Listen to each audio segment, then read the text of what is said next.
Assalamu alaikum everyone. I am Dr. Raksa Mustafa here and first of all मैं topic start करने से पहले PMC professional hub thank you so much doctor Mariam Tahir and doctor Anam Shahri for giving me this opportunity to speak around so many people. My topic name is role of physiotherapy in stroke recovery. Stroke patient की recovery में physiotherapy का क्या role होता है, आज हम इसको discuss करेंगे। लेकिन रोल को डिस्कस करने से पहले हमें ये पता होना चाहिए कि स्ट्रोक होता क्या है बेसिकली। अब फर्स्ट ऑफ ऑल स्ट्रोक का इंट्रोडक्शन करते हैं। स्ट्रोक बेसिकली होता क्या है, ये क्या होता है कि सडन लॉस हो जाता है हमारे न्यूरोलॉजिकल फंक्शन का। अब वो क्यों होता है, क्योंकि हमारी ब्लड में ब्लड फ्लो की इंटरप्शन हो जाती है, ब्लड फ्लो ब्रेन में नहीं जा पाता, ब्रेन के टिश्यूज़ को ब्लड फ्लो नहीं मिलता, जिसकी वजह से क्या होता है कि ब्रेन के टिश्यूज़ की डेथ होना स्टार्ट हो जाती है, आइदर वो सेकेंड्स में आइदर वो मिनट्स में। जिससे क्या होगा कि हमारी बॉडी का फंक्शन लॉस होगा, जो हमारी बॉडी ब्रेन का एरिया अफेक्टेड होगा, वो जिस मूवमेंट को कंट्रोल कर रहा होगा, जिस फंक्शन को कंट्रोल कर रहा होगा, वो हमारा फंक्शन अफेक्टेड होगा हमारी बॉडी का। Like Broca's area, Wernicke's area. अब ब्रोंकास एरिया में क्या होगा कि अगर वो एरिया अफेक्टेड होगा तो क्या होगा, हमारी स्पीच लैंग्वेज अफेक्टेड होगी।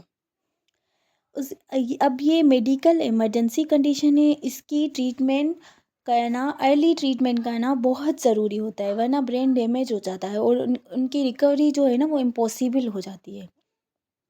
अब इसमें कुछ टर्म्स को हम डिस्कस करते हैं। First of all paralysis. अब पैरालिसिस के जो है ना दूसरे पार्ट्स होते हैं। पैरालिसिस में मोनोप्लेजिया आ जाता है, जिसमें क्या होगा कि हमारी एक लिम्ब अफेक्टेड होगी। अब इसमें हेमीप्लेजिया भी आता है, जिसमें क्या होगा, हाफ बॉडी हमारी अफेक्टेड होगी। उसके बाद डायप्लेजिया आएगा, जिसमें क्या होगा कि हमारे अपर लिम्स दोनों अफेक्टेड होगी। उसके बाद पैराप्लेजिया आएगा, जिससे हमारी लोअर लिम्ब अफेक्टेड होंगी, और क्वाड्रिप्लेजिया होगा, जिसको हम कहेंगे हमारी ओवरऑल बॉडी अफेक्टेड होगी। उसके बाद इसमें वीकनेस आएगी, जिसको हम हेमीप्रेसिस कहेंगे। इम्पेयरमेंट आएगी, एक इम्पेयरमेंट आएगी रेजिडुअल, एक आएगी रिवर्सिबल। अब जो रिवर्सिबल होगी, अगर हमने विथिन 3 वीक्स के अंदर अंदर हमने पेशेंट की ट्रीटमेंट कर दी, उनको मेडिसिन रिकमेंड कर दी, उनकी डायग्नोसिस बना दिया, सीटी स्कैन करवाई, एमआरआई करवाया, ब्लड टेस्ट करवाई, उसमें डायग्नोस हुआ कि इनको स्ट्रोक है। अब हमने इनको मेडिकेशन दी। अब जैसे ही उनको मेडिकेशन दी तो उनको वो रिकवरी स्टेज में आएंगे, उनको उनकी पीटी होगी और उनको मेडिकेशन प्रोवाइड की जाएगी। पर रेजिडुअल इम्पेयरमेंट में क्या होगा कि पेशेंट को ना ट्रीटमेंट दी जाएगी, ना डायग्नोसिस होगा, ना ही जो है ना उनको पीटी की जाएगी, तो उनकी रेजिडुअल इम्पेयरमेंट पे आ जाएंगे वो पेशेंट, और इसमें इनकी रिवर्सिबल इम्पॉसिबल है, वो कंडीशन रिवर्स नहीं होगी। अब इसके टाइप्स पे आते हैं, टाइप्स ऑफ स्ट्रोक। बेसिकली तो स्ट्रोक के 2 टाइप्स होते हैं, एक इस्कीमिक, दूसरा हेमरेजिक। लेकिन ट्रांजिएंट इस्कीमिक स्ट्रोक भी आ जाता है। अब इस्कीमिक जो स्ट्रोक है वो मोस्ट कॉमन है, जो 80 to 85% होता है पीपल्स में। अब इसमें क्या होगा कि बॉडी में, हमारे ब्रेन में ब्लड का क्लॉट बन जाएगा। अब जैसे ही ब्रेन की आर्टरीज़ में ब्लड का क्लॉट बना, तो हमारी ब्लड का फ़्लो वहाँ पे नहीं पहुँचेगा तो क्या होगा कि हमारी जिस पार्ट में अब ब्लड का फ़्लो नहीं पहुँचेगा, वो पार्ट हमारा अफेक्टेड होगा। वो पार्ट जिस मूवमेंट को, जिस फंक्शन को कंट्रोल कर रहा था, वो हमारा अंडर कंट्रोल नहीं होगा। हमारी राइट साइड को कोई चीज़ राइट साइड को अफेक्टेड हुई है ब्रेन की, तो हमारी लेफ़्ट साइड की जो फंक्शन है वो अफेक्टेड होगा, ये कॉन्ट्रालेटरल होती है। इसमें कॉमनली ड्यू टू थ्रोम्बोसिस और एम्बोलिज्म होता है, एम्बोलिज्म बनता है। अब एम्बोलिज्म क्यों बनता है, एम्बोलिज्म यूरिक एसिड की इंक्रीज़ होने की वजह से, फैट की वजह से, कोलेस्ट्रॉल की वजह से, इन सारी चीज़ों की वजह से बनता है। उसके बाद सेकेंड है हेमरेजिक स्ट्रोक। अब हेमरेजिक स्ट्रोक 15 to 20% पीपल्स में होता है। इसमें क्या होगा कि हमारा जो क्लॉट बना हुआ है, या फिर हमारी जो आर्टरीज़ है वो ब्रस्ट हो जाएंगी, वेसल्स जो है हमारी ब्लड के वो ब्रस्ट हो जाएंगी, जिसकी वजह से क्या होगा, ब्लीडिंग होगी, प्रेशर होगा हमारे ब्रेन के टिश्यूज़ पे। ये भी मेडिकल इमरजेंसी कंडीशन है। उसके बाद ट्रांजिएंट इस्कीमिक स्ट्रोक पे आ जाते हैं, अटैक पे, जिसको हम मिनी स्ट्रोक भी कहते हैं। इसमें क्या होगा कि हमारी ब्लड फ्लो जो है वो ब्लॉक हो जाएगी, लेकिन वो टेम्पररी टाइम के लिए होगी, जिसमें सिम्टम्स स्टार्ट हो जाएंगे लेकिन वो खुद ही रिजॉल्व हो जाएंगे। अगर हमने अर्ली उनकी ट्रीटमेंट ले ली तो वो मेजर स्ट्रोक की तरफ नहीं जाएंगे। अगर उनकी ट्रीटमेंट सही से नहीं हुई तो वो उसमें वार्निंग साइन होती है कि ये मेजर स्ट्रोक भी हो सकता है इसमें। उसके बाद इसके काजेज़ एंड रिस्क फैक्टर्स पे आते हैं। अब इसके रिस्क फैक्टर्स जो है, एक नॉन मॉडिफाइबल होते हैं, दूसरा मॉडिफाइबल। अब नॉन मॉडिफाइबल जो होंगे उनमें क्या होगा कि वो चेंज नहीं होंगे, लेकिन हमारे जो मॉडिफाइबल है वो हमारे अंडर कंट्रोल में होते हैं। उनको हम जो है चेंज कर सकते हैं। हम अपना लाइफ स्टाइल ऐसे मेंटेन करेंगे कि ऐसे मेंटेन करें कि हमारे ये चीज़ डेवलप ही ना हो। अगर मिनी स्ट्रोक हुआ है तो हमें अपना लाइफ स्टाइल चेंज करना है, और क्या होगा कि हमें मेजर स्ट्रोक से बचना चाहिए। अब इसमें जो नॉन मॉडिफाइबल है, जो चेंज नहीं होंगे, उसमें एज आएगी। एज जैसे ही बढ़ती जाएगी उसमें रिस्क फैक्टर इंक्रीज़ होता जाएगा। उसके बाद है इसमें जेंडर। जेंडर क्या होगा, मोस्ट कॉमनली मेंस इसमें अफेक्टेड होते हैं एज़ कम्पेयर टू वुमेन, लेकिन वुमेन भी हायर रिस्क पे होती है। उसके बाद फैमिली हिस्ट्री। स्ट्रोक की कोई फैमिली हिस्ट्री है, किसी बहन को, भाई को, मामा को, किसी को भी है तो वो भी आपको अफेक्ट कर सकती है। उसके बाद मॉडिफाइबल है, जो हमारे अंडर कंट्रोल में होते हैं, जिसको हम चेंज कर सकते हैं। उसमें क्या है, हाई ब्लड प्रेशर है जो मेन काज है। उसके बाद डायबिटीज़ है, हाई कोलेस्ट्रॉल है, स्मोकिंग है, ओबेसिटी, फिजिकल इनएक्टिविटी है, heart disease like arterial fibrillation, excessive alcohol का यूज़, ड्रग्स का यूज़, स्ट्रेस और पुअर डाइट। ये सारी चीज़ें हम अपने अंडर कंट्रोल होती है, हम प्रिवेंट कर सकते हैं। प्रिवेंशन हमारी अंडर कंट्रोल होती है। उसके बाद ये भी यही है, लेकिन ये major cause major risk factor है, जिसमें डायबिटीज़ आ जाती है, हाइपरलिपिडेमिया, हाइपरटेंशन, स्मोकिंग, एक्सरसाइज नहीं है, तो ये सारी चीज़ें अफेक्ट कर सकती है। उसके बाद हम आते हैं सिम्टम्स में। अब फिज़िकल सिम्टम्स जो है ना, इनकी फ़िज़िकल असेसमेंट भी होती है। जब हम फिज़िकल असेसमेंट करते हैं तो उसमें हमें ये पता चलता है, इसका डायग्नोसिस भी फ़ास्ट रूल से हम कर सकते हैं। अब फ़ास्ट रूल में फर्स्ट जो हमारा एफ है वो क्या होगा, उसमें एफ फेशियल ड्रॉप होगी, उनका फेस जो है वो ड्रॉप हो जाएगा एक साइड। तो उसमें क्या होगा, वन साइड का फेस ड्रॉप होगा, वहाँ पे नमनेस फील होगी, वहाँ पे कोई सेंसेशन पे पेशेंट को फील नहीं होगी, उनका फेस ड्रॉप होगा, वहाँ पे कोई स्ट्रेंथ नहीं होगी, वीकनेस आ जाएगी। इसीलिए हम पेशेंट की फेस की स्ट्रेंथनिंग एक्सरसाइजेस करवाते हैं। उसके बाद आर्म्स वीकनेस, उनकी आर्म जो है वो कोई ऑब्जेक्ट को लिफ्ट नहीं कर पाएगा पर्सन प्रॉपरली, उनकी आर्म में वीकनेस आ जाएगी। उसके बाद है स्पीच डिफ़िकल्टी। स्पीच डिफ़िकल्टी, अब स्पीच डिफ़िकल्टी में क्या होगा कि उन्हें उनकी स्लर्ड होगी या स्ट्रेंगर स्पीच होगी, वो सही से बात नहीं कर पाएंगे, वो कुछ बोल नहीं पाएंगे। उसके बाद है टाइम।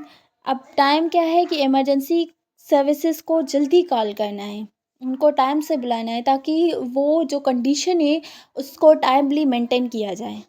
इमीडिएट अदर सिम्टम्स कौन से आएंगे, उनको सडन सिवियर हेडेक होगा, डबल विजन आएंगी, उनको ब्लड विजन आएगी, लॉस ऑफ बैलेंस, उनका कोऑर्डिनेशन, ये सारी चीज़ें लॉस हो जाएंगी, नमनेस होगी, वीकनेस होगी एक साइड में या दोनों साइड में, जो एरिया हमारी अफेक्टेड होगी, जो ब्रेन की एरिया हमारी अफेक्टेड होगी, वो एरिया जिस फंक्शन को कंट्रोल कर रही है वो हमारा फंक्शन अफेक्टेड होगा। उसके बाद कन्फ्यूजन होगी, डिफ़िकल्टी होगी, अंडरस्टैंडिंग वर्ड्स को अंडरस्टैंड करना, बात करना, ये सारी चीज़ें उनकी अफेक्टेड होगी। ये भी यही है कि फ़ास्ट रूल से हम सिम्टम्स को आइडेंटिफ़ाई करते हैं, और फ़ास्ट रूल अप्लाई करके हम डायग्नोसिस, फ़िज़िकल डायग्नोसिस भी उनका बना सकते हैं कि मे बी ये चीज़ हो सकती है। उसके बाद हम आते हैं डायग्नोसिस पे। अब डायग्नोसिस के लिए न्यूरोलॉजिस्ट जो हमारा होता है वो सेवरल टेस्ट्स पेशेंट्स को जो है ना रिकमेंड करता है, जिसमें क्या है कि सीटी स्कैन है। हम सीटी स्कैन करवा के, सीटी स्कैन बेस्ट ऑप्शन होता है स्ट्रोक के पेशेंट के लिए। ये इसमें क्या होता है कि इसका एक तो रिज़ल्ट बिल्कुल फ़ास्ट आ जाता है और इसमें हमारी ब्रेन की ब्लॉकेज हमें पता चलती है कि ब्लड की कहाँ पे ब्रेन में ब्लॉकेज है। उसके बाद डिटेल ब्रेन की इमेजिंग के लिए हम एमआरआई करवाते हैं, ब्लड टेस्ट करवाते हैं जिसमें हम शुगर को चेक करते हैं, कोलेस्ट्रॉल को चेक करते हैं। उसके बाद डॉपलर अल्ट्रासाउंड करवाते हैं हम ब्लड के फ्लो चेक करने के लिए कि नेक से हमारे ब्रेन तक ब्लड का फ्लो कैसे जा रहा है। उसके बाद इकोकार्डियोग्राम करवाते हैं, हम चेक करते हैं हार्ट का सोर्स, हाँ, कि हार्ट में कोई क्लॉट वगैरह तो नहीं बना हुआ। उसके बाद हम आ जाते हैं मेडिकेशन पे। अब हमारी फर्स्ट लाइन ट्रीटमेंट, अगर हमारा डायग्नोस हो गया तो हमारी फर्स्ट लाइन ट्रीटमेंट क्या होगी? मेडिकेशन। अब मेडिकेशन में फ़र्स्ट हमारी जो इस्कीमिक स्ट्रोक के लिए हम जो मेडिकेशन पेशेंट को रिकमेंड करते हैं या न्यूरोलॉजिस्ट जो रिकमेंड करता है उसमें थ्रोम्बोलाइटिक ड्रग्स होती हैं। अगर इस्कीमिक स्ट्रोक है तो वहाँ पे क्या होगा कि उनका क्लॉट बना हुआ होगा। अब हमें फ़र्स्ट ऑफ़ ऑल तो उनके क्लॉट को ब्रश करना है ना, तो हमें थ्रोम्बोलाइटिक ड्रग्स देते हैं। उसके बाद टिश्यू प्लाज़्मोजेन एक्टिवेटर्स देते हैं, टीपीए। उसके बाद एंटीकोगुलेंट देते हैं, प्रिवेंट करते हैं कि फ़र्दर क्लॉट कोई ना बने। उसके बाद मैकेनिकल थ्रोम्बेक्टोमी करते हैं। अगर मेडिकेशन से उनका वो क्लॉट ब्रस्ट नहीं हुआ, उसको मतलब वो प्रिवेंशन नहीं हुई उनकी, तो उसमें हम ये थ्रोम्बेक्टोमी करवाते हैं। इसमें क्या करेंगे, हम क्लॉट जो हमारी लार्ज आर्टरीज़ में क्लॉट बना हुआ है उसको रिमूव करते हैं थ्रू सर्जरी। अब सेकंड टाइप आ जाता है हेमरेजिक स्ट्रोक। हेमरेजिक स्ट्रोक में क्या होगा कि हमारी ब्लीडिंग को कंट्रोल करना है, ब्लीडिंग का प्रेशर जो है वो ब्रेन में उसको कंट्रोल करना है। तो इसमें जो है ना मोस्ट कॉमनली सर्जरी ही रिकमेंड की जाती है, ताकि जो वेसल्स ब्रस्ट हुए हैं उनको हमें जो रप्चर हुए उनको रिपेयर करना है, ताकि हमारे ब्लड में ब्लड ब्रेन में ब्लड का फ़्लो जो है वो मेंटेन रहे। और उसके साथ साथ हमें अदर वाइटल्स को भी मैनेज करना होता है, लाइक ब्लड प्रेशर हो गया, शुगर हो गई, कोलेस्ट्रॉल ईटीसी। उसके बाद इसमें 7 स्टेजेस आ जाती है स्ट्रोक रिकवरी की। जैसे ही पेशेंट को स्ट्रोक हुआ, अब इसमें फर्स्ट स्टेज जो आएगी वो फ्लेसिडिटी आएगी। अब फ्लेसिड हो जाएगी उनकी, फर्स्ट स्टेज में जो है ना उनकी स्किन फ्लेसिड हो जाती है। फ्लेसिड ऐसे होगी, सॉफ्ट होगी, नमनेस होगी, मतलब वो बिल्कुल उनकी आउट ऑफ रेंज चली जाएगी, उनकी बिल्कुल नमनेस स्किन में आ जाएगी। उसके बाद स्पास्टिक हो जाएगी, अकड़ जाएगी, वो बंद हो जाएगी, वो सख्त हो जाएगी, रिजिड हो जाएगी।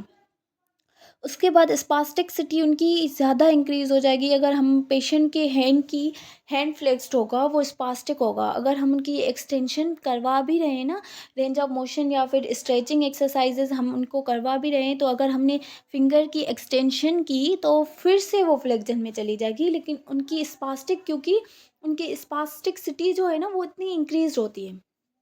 उसके बाद क्या होगा कि फोर्थ वाली स्टेज में उनकी स्पास्टिसिटी, क्योंकि हमने स्ट्रेचिंग एक्सरसाइजेज करवाई है, उनको रेंज ऑफ मोशन करवाई है, तो उसमें क्या होगा कि उनके स्ट्रेचेस की वजह से, हम जैसे स्ट्रेचिंग वगैरह करवा रहे हैं तो उसकी वजह से क्या होगा कि उनकी रेंज इंक्रीज़ हो जाएगी और उनकी स्पास्टिसिटी डिक्रीज़ हो जाएगी। अब जैसे ही स्पास्टिसिटी डिक्रीज़ होगी, लेकिन फर्दर जो हमारी फिफ्थ वाली स्टेज है उसमें कंटिन्यू होगी कि हमारी जो स्पास्टिसिटी है वो डिक्रीज़ हो जाएगी।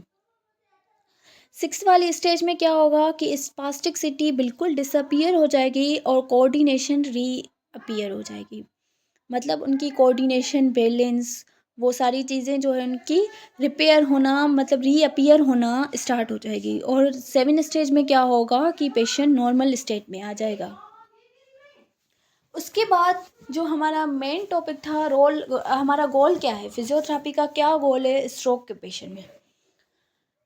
आप लोगों में स्ट्रोक के पेशेंट में अब रिस्टोर करवानी है, हमें मूवमेंट को रिस्टोर करवानी है, मसल की स्ट्रेंथ को रिस्टोर करवाना है, इम्प्रूव करनी है बैलेंस एंड कोऑर्डिनेशन को, उनके मोबिलिटी एंड वॉकिंग को बढ़ाना है, हमें इन्हेंस करना है। उसके बाद प्रोमोट करना है उनकी इंडिपेंडेंस इन लाइफ, उनको लाइफ में दोबारा लेके आना है, उनकी नॉर्मल स्टेट में लेके आना है। अगर वो फर्स्ट स्टेज में है तो उनको कॉम्प्लिकेशन हो सकती है, वो बेड रिडन हो सकता है पेशेंट। तो उनमें क्या होगा कि उनमें कॉन्ट्रैक्चर और प्रेशर सोर्सेज होने के चांसेस इंक्रीज़ होते हैं, तो उन चीज़ों से हमें प्रिवेंट करना है पेशेंट को और इम्प्रूव करना है उनकी क्वालिटी ऑफ लाइफ को। मतलब वो नॉर्मल जो लाइफ डेली लाइफ में वर्क परफॉर्म करते थे, उनको वहाँ नॉर्मली स्टेट में लेके आना है। लाइक ड्रेसिंग करते थे, वो वर्क करते थे, जो भी करते थे, वो उन सारी चीज़ों में उनको रिटर्न करना है। उसके बाद आते हैं हम फेजेज़ ऑफ स्ट्रोक रिहेबिलिटेशन के। अब फेजेज़ में 3 मोस्ट कॉमनली इनकी फेजेज़ आती है। एक एक्यूट फेज़ है जो हॉस्पिटलाइज्ड स्टेज होती है, दूसरी सब एक्यूट फेज़ है जो एक्टिव रिहेबिलिटेशन होती है, तीसरी क्रोनिक फेज़ होती है जो लॉन्ग टर्म रिकवरी, जिसमें पेशेंट ऑलमोस्ट रिकवर हो जाता है। जिसमें क्या होगा, कम्युनिटी रीइंटीग्रेशन हो जाएगी, वो पेशेंट अपनी नॉर्मल स्टेट में रिटर्न हो जाएगा। अब क्या है कि first of all acute stage है। एक्यूट स्टेज क्या होगी, इनकी हॉस्पिटलाइज्ड स्टेज होगी। इसमें क्या होगा कि इनकी मेडिकल इंटरवेंशन होगी, इमीडिएट करनी होगी। सही, उसके इनकी इसमें हॉस्पिटलाइज्ड स्टेज में हमें इनको प्रेशर सोर्सेज से बचाना है, इनको कॉन्ट्रैक्चर से बचाना है, इन सारी चीज़ों से उनको एंकल पंपिंग करवानी है। जो सिंपल सिंपल एक्सरसाइजेज होती है वो हमें करवानी है, ताकि उनका ब्लड का फ्लो, चेस्ट फिजियोथेरेपी करवानी है, इनकी रेस्पिरेटरी, हफिंग कफिंग, डीप ब्रीथिंग, ये सारी एक्सरसाइजेज इनको करवानी है। अगर पेशेंट कर पा रहा है, पेशेंट की एबिलिटी पे भी डिपेंड करता है। उसके बाद सब एक्यूट फेज़ है। सब एक्यूट फेज़ में रिहेबिलिटेशन का मोस्ट कॉमन रोल होता है। उसके बाद एक क्रोनिक फेज़। क्रोनिक फेज़ में क्या होगा कि उनको नॉर्मल डेली लाइफ में वो रिटर्न हो जाता है पेशेंट। इसमें स्ट्रेंथनिंग एक्सरसाइजेज होती है, उनको अब स्ट्रेंथनिंग की उनको नीड होती है पेशेंट को। अब first of all acute phase है, जिसमें क्या होगा, हॉस्पिटलाइज्ड पेशेंट है, तो इसका गोल क्या होगा, हमें प्रिवेंट करना होगा कॉम्प्लिकेशन से। वही cardiovascular, respiratory complication, pressure sores, contractures, इन सारी चीज़ों से हमें प्रिवेंट करना है पेशेंट को। मेंटेन करना है मोबिलिटी को। अब मोबिलिटी को कैसे मेंटेन करना है, इसमें क्या क्या इंटरवेंशन होगी, पैसिव रेंज ऑफ मोशन करवाएंगे, उनके पोस्टर पोजिशनिंग को करेक्ट करेंगे बेड पे। उसके बाद हर 30 मिनट के बाद उनकी पोजीशनिंग चेंज करवानी है, ताकि प्रेशर सोर्सेज ना बने। उसके बाद ब्रीदिंग एक्सरसाइजेस करवानी है, early sitting and mobilization with help, उनकी मोबिलाइजेशन करवानी है, उनको जल्दी से सिटिंग करवानी है। अगर पेशेंट की एबिलिटी पर भी डिपेंड करती है ये सारी चीज़ें। अब ये उनकी स्लीपिंग इस तरह से होनी चाहिए, जो फर्स्ट वाली पिक्चर शो कर रही है। इसमें क्या है कि अब इसमें क्या क्या कह रहे थे कि करेक्ट पोजीशनिंग, उनकी बेड पे करेक्ट पोजीशनिंग होनी चाहिए। तो करेक्ट पोजीशनिंग, अगर वो हेमी प्लेसेस में है तो उनकी करेक्ट पोजीशनिंग ये होगी पैरालाइसिस में। उसके बाद हमें इनकी रेंज ऑफ मोशन करवानी है। अब चीज़ जो ये सेकंड वाली है, इसमें वो पैसिव रेंज ऑफ मोशन करवानी है, क्योंकि एक्यूट फेज़ है, हॉस्पिटलाइज्ड है पेशेंट, तो इसमें क्या होगा कि इनकी रेंज ऑफ मोशन करवाएंगे, लेकिन वो पैसिव होगी।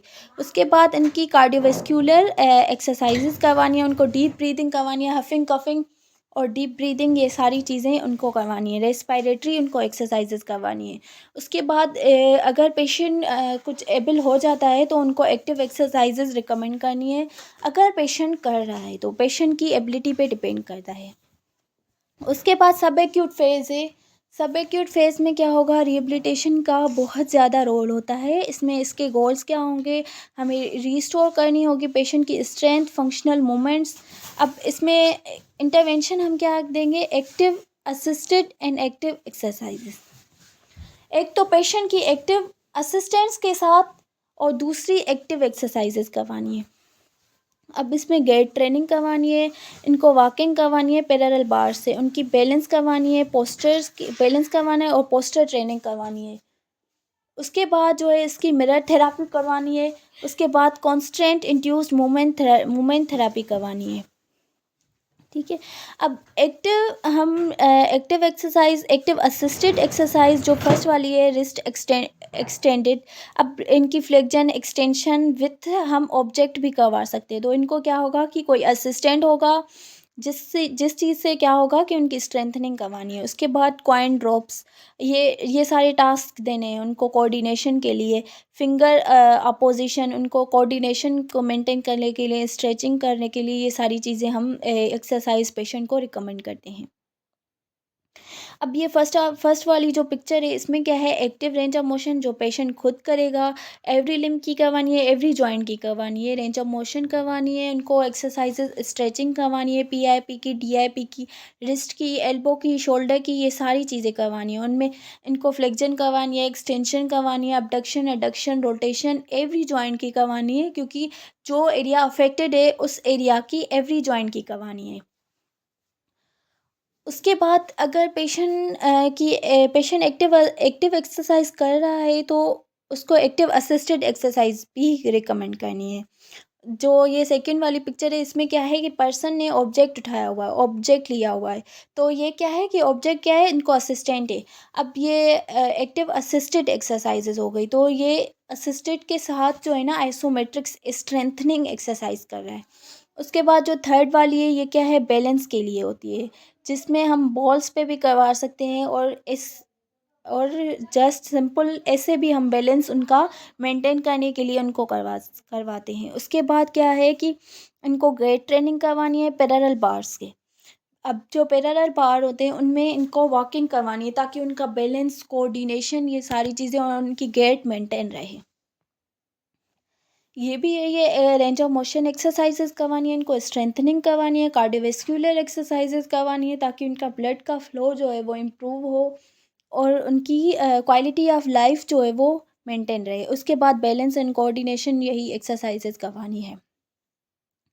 उसके बाद क्रोनिक फेज़ आ जाती है, जिसमें क्या होगा कि गोल क्या होगा, इंडिपेंडेंस होगी और इंटीग्रेशन। अब पेशेंट को बिल्कुल इंडिपेंडेंट करना है, उनको रिटर्न करना है नॉर्मल लाइफ में।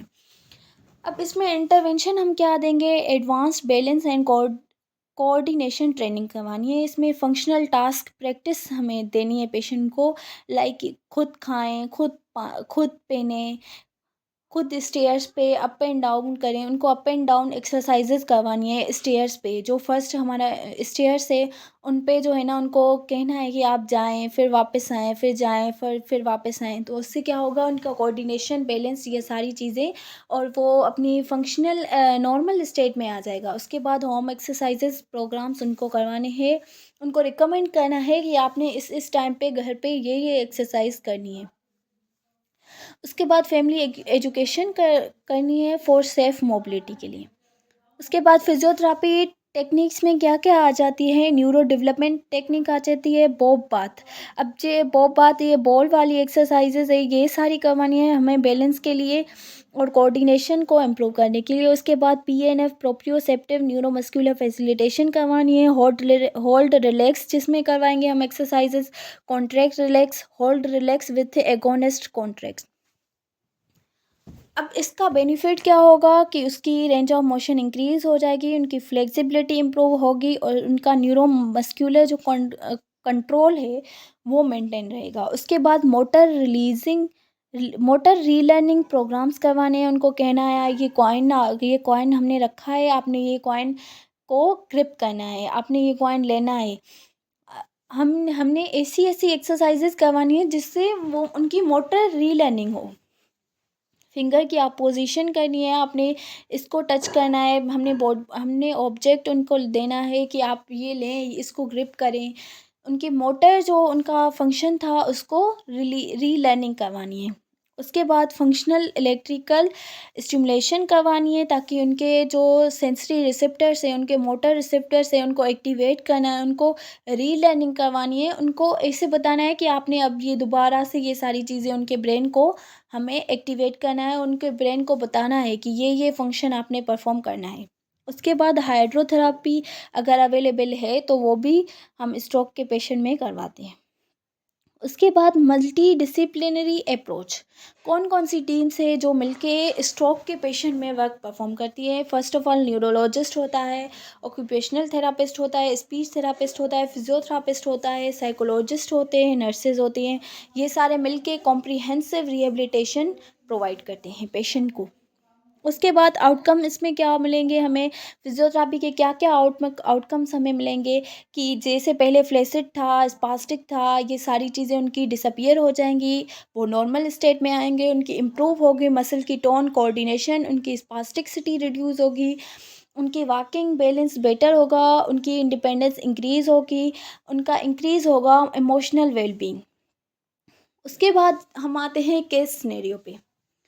अब केस सिनेरियो पे फर्स्ट वाला जो हमारा केस है उसमें क्या है कि एक पेशेंट है 55 ईयर्स ओल्ड, जो मेल है। उनको क्या हुआ कि सडन ऑनसेट उनका सडन वीकनेस आई राइट साइड में। वो ब्रेकफास्ट कर रहे थे, उनको कुछ भी नहीं था, उनकी ट्रॉमा की कोई हिस्ट्री नहीं है, उनको सडनली वीकनेस आ गई राइट साइड में। अब उनको क्या था, वो हाइपरटेंसिव भी थे, स्मोकिंग भी थे और डायबिटीज़ भी थी उनको। उनको कॉम्प्लिकेशन क्या आ रही थी कि राइट साइड की लेग में वीकनेस थी, माइल्ड फेशियल ड्रॉप हो रहा था, स्लर्ड उनकी स्पीच थी, डिफ़िकल्टी थी, उनको मोटर फंक्शन परफॉर्म करने में उनको डिफ़िकल्टी हो रही थी। अब इसका डायग्नोसिस हमने जब सीटी स्कैन करवाई तो इनका डायग्नोसिस क्या बना कि इनकी लेफ़्ट मिडिल सेरिब्रल आर्टरी जो है उसमें क्या हुआ कि उनकी लेफ्ट मिडिल सेरिब्रल आर्टरी में इस्कीमिया आ गई थी। सही वहाँ पे ब्लड का फ्लो नहीं हो रहा था, जिसकी वजह से क्या हुआ कि अगर हमारी मैंने पहले भी बताया कि इसका क्या होता है, कॉन्ट्रालेटरल होता है। अगर पेशेंट की लेफ़्ट साइड ब्रेन की अफेक्टेड है, लेफ़्ट साइड की कोई आर्टरी अफेक्टेड है, तो वो क्या करेगी कि हमारी राइट साइड के फंक्शन को अफेक्टेड करेगी, क्योंकि इनका कॉन्ट्रालेटरल रिलेशनशिप होता है। अब इनकी कॉम्प्लिकेशन क्या थी कि इनके राइट साइड की आर्म एंड लेग में वीकनेस थी। हालांकि इनका एरिया कौन सा अफेक्टेड है, उनकी left middle cerebral artery affected है इनकी। अब जब हमने इनकी असेसमेंट की तो इनको right upper lower and left lower weakness थी, जो ग्रेड 2 to 5 प्रोक्सिमली थी, जो अपर थी वो ग्रेड 2 to 5 थी, और इनकी डिस्टली 1 to 5 थी। अब इनकी प्रोक्सिमली जो है वो वीकनेस ज़्यादा थी एज़ कम्पेयर टू डिस्टली, अपर उनकी ज़्यादा थी एज़ कम्पेयर टू लोअर। उसके बाद हमने टोन इनकी चेक की तो इनिशियली इनकी फ्लैसिड थी, लेटर माइल्ड स्पास्टिक थी। फर्स्ट ऑफ ऑल उनकी फ्लैसिड थी, जैसे मैंने बताया कि स्ट्रोक में फर्स्ट ऑफ ऑल फ्लैसिड होती है, उसके बाद स्पास्टिक। अब इसमें भी यही है कि इनकी इनिशियली फ्लैसिड थी, उसके बाद इनकी माइल्ड स्पास्टिक हो रही थी। उसके बाद गेट इनकी ये अनेबल थे, ये वॉक नहीं कर पा रहे थे इंडिपेंडेंटली। उनका बैलेंस क्या था, पुअर सिटिंग थी, उनकी स्टैंडिंग बैलेंस भी पुअर था। उसके बाद स्पीच इनकी डिस्टार्शिया थी। फिजियोथेरेपी ट्रीटमेंट हमने इनकी क्या की कि अर्ली फेज़ में एक्यूट फेज़ जो है उसमें हमने पोजीशनिंग करवाई, प्रिवेंट किया, शोल्डर सबलक्सेशन के पैसिव रेंज ऑफ मोशन करवाई, और उनकी साइड जॉइंट बेड मोबिलिटी करवाई, ट्रेनिंग ब्रीथिंग एक्सरसाइजेज करवाई। हमने उनको टास्क प्रोवाइड किए, हमने उनको ओरिएंटेड टास्क दिए कि इनको ये ऑब्जेक्ट है, अब आपको इसको ग्रेस्प करें, होल्ड करें, रीच करें और होल्ड करके रखें। उसके बाद हमने इसकी स्ट्रेंथनिंग करवाई, जिसमें आइसोमेट्रिक्स करवाए, एक्टिव असिस्टेड करवाई, एक्टिव गेट ट्रेनिंग करवाई यूजिंग पैरेलल बार से। उसके बाद हमने इनकी बैलेंस एक्सरसाइजेज करवाई, जिसमें स्टैटिक और डायनामिक करवाई। स्टैटिक में हमने सिटिंग बैलेंस करवाया, स्टैंडिंग बैलेंस करवाया, डायनामिक में हमने इनकी वेट लिफ्टिंग इम्प्रूव इनका गोल किया और उनकी फंक्शनल मोबिलिटी को रिस्टोर करवाया। उसके बाद आते हैं हम इसके सेकेंड केस सिनेरियो पे। अब दूसरा केस सिनेरियो क्या था कि 55 ईयर्स ओल्ड फीमेल थी, जिनकी हिस्ट्री क्या थी कि सडनली वो अनेबल थी बोलने में। उनकी स्पीक जो थी वो प्रॉपरली कोई भी चीज़ नहीं बोल पा रही थी, अंडरस्टैंडिंग वो कोई कमांड अंडरस्टैंड नहीं कर रही थी। इनकी सिम्टम्स क्या हुए, इनको ज़ाहिर कि इनको डिफ़िकल्टी थी, ये कोई वर्ड फॉर्म नहीं कर पा रही थी, इनकी स्पीच जो है वो ब्रोकन थी, माइल्ड वीकनेस थी इनको राइट अपर लिम्ब में। उसके बाद इनका डायग्नोसिस जो बना, हमने इनकी सीटी स्कैन और एमआरआई करवाई तो उसमें क्या शो हुआ कि इनका ब्रोंकास अफेजिया थी, लेकिन इन किस में थी, लेफ्ट इंफीरियर फ्रंटल गायरस में। अब ये जो पिक्चर में शो हो रहा है लेफ्ट इंफीरियर फ्रंटल गायरस। अब लेफ्ट इंफीरियर फ्रंटल गायरस में जो हमारी स्पीच प्रोडक्शन इम्पेयर्ड हो गई। उसके बाद क्या होगा कि हमने अंडरस्टैंडिंग रिमेन इंटेक्ट, ठीक है, जब हमने इनकी असेसमेंट करवाई, स्पीच की असेसमेंट करवाई, तो फ्रेगमेंटेड थी, स्लो आउटपुट था मोटर का, अपर लोअर वीकनेस थी, ग्रेड वीकनेस जो थी वो ग्रेड 2 to 5 थी, और उनकी कॉग्निशन जब हमने चेक की तो उनका इंटेक्ट था, और माइल्ड उनको डिफ़िकल्टी थी बोलने में।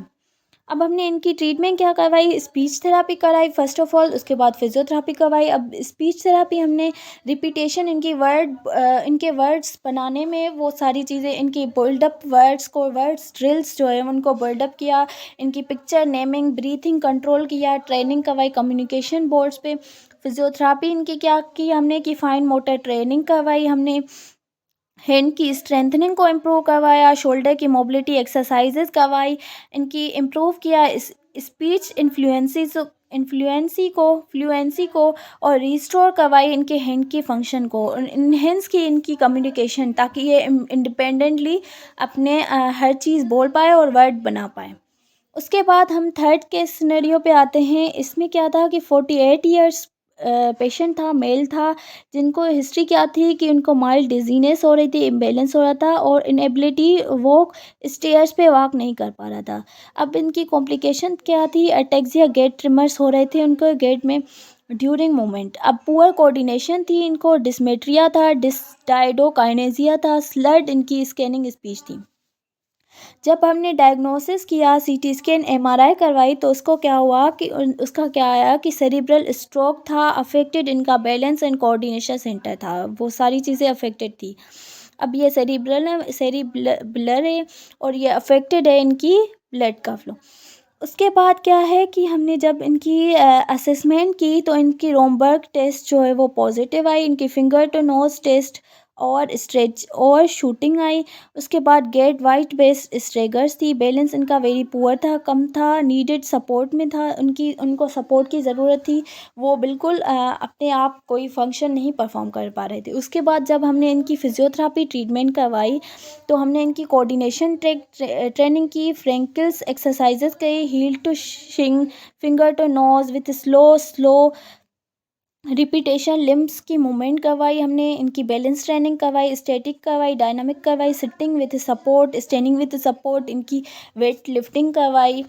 उसके बाद इनकी गेट ट्रेनिंग करवाई हमने पैरेलल बार में, ये पैरेलल बार है, इसमें बैलेंस की भी ट्रेनिंग हो गई, कोऑर्डिनेशन की भी हो गई। उसके बाद हमने क्या किया कि इनकी बैलेंस किया, रिड्यूस किया टैक्सिया को, और अचीव किया same ambulation. Thank you so much. Thank you so much doctor Mariam Tahir and doctor Anam Sheri.